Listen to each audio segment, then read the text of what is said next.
प्रिय श्रोतागण, आज हम बात करेंगे जिंदगी और सूनेपन के बारे में। लेकिन आज की इस बातचीत को शुरू करने से पहले मैं अपने बाबा और अपने गुरु के चरणों में साष्टांग दंडवत प्रणाम करती हूँ, जिनकी प्रेरणा से ही ये शब्द लिखे गए हैं। जिंदगी की कहानी अक्सर आदमी की मासूमियत से शुरू होती है और सूनेपन पर खत्म होती है। नवजात शिशु से लेकर बुढ़ापे की कहानी का नाम ही जिंदगी है। जिंदगी के इन दो महत्वपूर्ण पड़ावों के अंतराल में आदमी की जिंदगी में क्या कुछ नहीं बीतता। छो विछो, मोह, ममता, प्रेम, मजबूरी, किसी से दूरी, किसी से नजदीकियां, कहीं बिछड़ाव, कहीं रणनीति तो कहीं प्रीति। इसका उल्लेख जितना करो उतने पन्ने कम पड़ जाएंगे।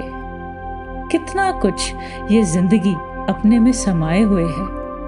वक्त के साथ साथ ये भी अपने पन्ने खोलती है।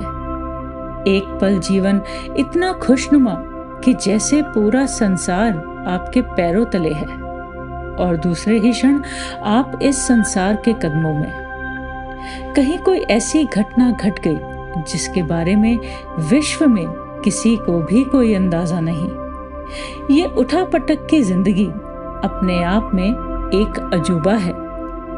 अपने कितने चेहरे आपके सामने प्रस्तुत करती है। किसी से आप डर गए तो किसी से भाव विभोर हो गए। कहीं प्रेम पाश में अश्रुपात हुआ तो कहीं आने वाले कल का भयावह चेहरा देखकर मन पसीजते हुए वेदनापूर्ण अश्रुओं की अविरल धारा रोके न रुक सकी। जिंदगी में इन सब का मिश्रण है, लेकिन इसमें डरना क्यों? जैसे दिन के बाद रात होती है और रात के बाद फिर दिन, यही सृष्टि का नियम है। ऐसे ही जिंदगी का चक्रवात भी वक्त के साथ आया और गया। आज आप दहशत में हो, परिस्थिति आपके नियंत्रण से बाहर है।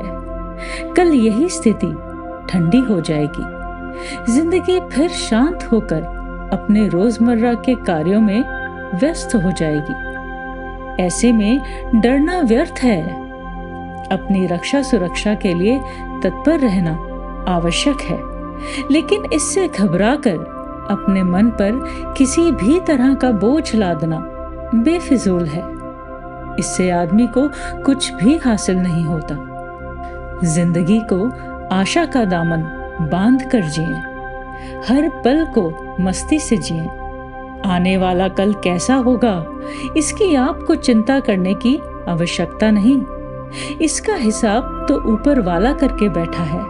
वो है सबका रक्षक। वो कभी अपनी औलाद को दगा नहीं देता, रक्षा करता है। प्रार्थना करनी है तो उससे करनी है। दया की गुहार लगानी है तो उससे लगानी है। आप अपना ख्याल रखें। शेष फिर।